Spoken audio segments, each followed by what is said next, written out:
প্রবাসী ইজি ইংলিশে সবাইকে স্বাগত। আজকের ক্লাসে আমরা শিখব প্রেজেন্ট কন্টিনিউয়াস টেন্স, মানে এই মুহূর্তে যে কাজগুলো ঘটছে সেগুলো ইংরেজিতে আমরা কিভাবে বলবো, তাই না? চলুন শুরু করা যাক। তো এই প্রেজেন্ট কন্টিনিউয়াস টেন্স জিনিসটা কি?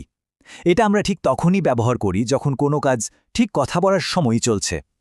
আমাদের আজকের লক্ষ্য হলো এই ব্যাপারটা একদম সহজ করে বুঝে নেওয়া। আচ্ছা, তাহলে শুরু করা যাক। আমরা প্রথমে দেখব সবচেয়ে সাধারণ যে শব্দগুলো আছে, আমি, তুমি আর সে, এইগুলো ব্যবহার করে কিভাবে ছোট ছোট বাক্য বানানো যায়। সবাই একটু মন দিয়ে শুনুন আর আমার সাথে সাথে বলার চেষ্টা করুন। বাংলায় আমরা যখন বলি আমি খাচ্ছি, ইংরেজিতে সেটাই হবে আই অ্যাম ইটিং। বলুন তো, আই অ্যাম ইটিং। পরেরটা দেখুন, যদি বলতে হয় তুমি কাজ করছো, তাহলে ইংরেজিতে বলতে হবে ইউ আর ওয়ার্কিং। এই যে একটা সুর বা রিদম আছে, এটা খেয়াল করলে শিখতে কিন্তু খুব সুবিধা হয়। এখন যদি কোনো ছেলের কথা বলা হয়, মানে পুরুষ, তখন সে যাচ্ছের ইংরেজিটা হবে হি ইজ গোয়িং। আর যদি কোনো মেয়ের কথা বলি, তাহলে সে পড়ছে কে আমরা ইংরেজিতে বলবো শি ইজ স্টাডিং। খেয়াল করে দেখুন, বাক্যটা বানানোর নিয়ম কিন্তু একই রকম থাকছে, তাই না? আচ্ছা, এই স্লাইডটা কিন্তু খুব গুরুত্বপূর্ণ। এটাই হলো নিয়ম। দেখুন বাক্যটা কিভাবে তৈরি হচ্ছে। প্রথমে বসছে সাবজেক্ট, মানে আমি, তুমি, সে, আই, ইউ, হি, শি। তারপর আসছে একটা হেল্পিং ভার্ব, অ্যাম, আর বা ইজ।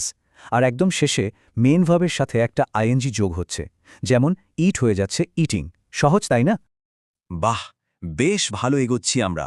চলুন এবার পরের অংশে যাই, দেখব কিভাবে এই বাক্যগুলোকে আরও একটু বড় করা যায়, আরও কিছু তথ্য যোগ করা যায়।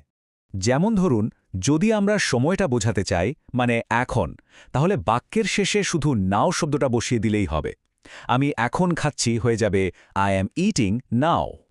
এখানে আমরা একটা নতুন ভার্ব, মানে নতুন একটা কাজ শিখছি, টক বা কথা বলা। তুমি এখন কথা বলছো, এর ইংরেজি হলো ইউ আর টকিং নাও। এটা তো আমরা এই মুহূর্তে সবাই করছি, তাই না? আমি এখন শিখছি, ইংরেজিতে এটা হবে আই অ্যাম লার্নিং নাও। আরেকটা খুব কাজের উদাহরণ, যেটা ঠিক এখনটার পরিস্থিতির সাথে মিলে যাচ্ছে। আমি এখন ভিডিও দেখছি, এটাকে ইংরেজিতে বলা যায় I am watching a video. বেশ, আমরা তো বাক্য বানানো শিখে গেলাম।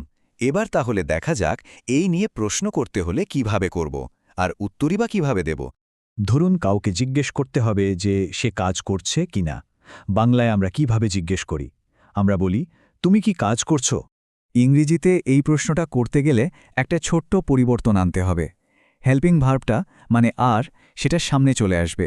ইউ আর ওয়ার্কিং থেকে প্রশ্নটা হয়ে যাবে আর ইউ ওয়ার্কিং। এই জায়গাটা একটু খেয়াল করুন। এখন উত্তর যদি হ্যাঁ হয়, তাহলে বলতে হবে ইয়েস আই অ্যাম ওয়ার্কিং। এটা কিন্তু আমরা আগেই শিখেছি, শুধু সামনে একটা ইয়েস যোগ করে দিলেই হলো। আর উত্তর যদি না হয়, তখন কি হবে? তখন বলতে হবে no I am not working. এখানে হেল্পিং ভার্ব, মানে অ্যামের পরে একটা নট বসাতে হবে। ব্যাস, হয়ে গেল। তো আজকের ক্লাসের মূল বিষয়গুলো কিন্তু আমরা শিখে ফেলেছি। এখন হলো অনুশীলনের পালা, কারণ যে কোনো ভাষা শিখতে গেলে সবচেয়ে জরুরি হলো নিয়মিত অনুশীলন করা। চলুন দেখি কিভাবে সেটা করা যায়।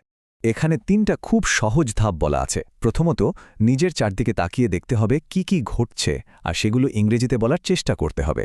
দ্বিতীয়ত, বাক্যগুলো মনে মনে না বলে জোরে জোরে উচ্চারণ করতে হবে। আর সবশেষে আত্মবিশ্বাস বাড়ানোর জন্য এই চর্চাটা প্রতিদিন করতে হবে। তাহলে এই আলোচনার শেষে একটা প্রশ্ন থাকলো সবার জন্য। আজ যা যা শেখা হলো সেটা ব্যবহার করে একটু ভাবুন তো, what are you doing today, মানে আজ কি করছেন। মনে রাখবেন, নিয়মিত অনুশীলন করলেই কিন্তু ইংরেজিতে কথা বলাটা অনেক সহজ হয়ে যাবে।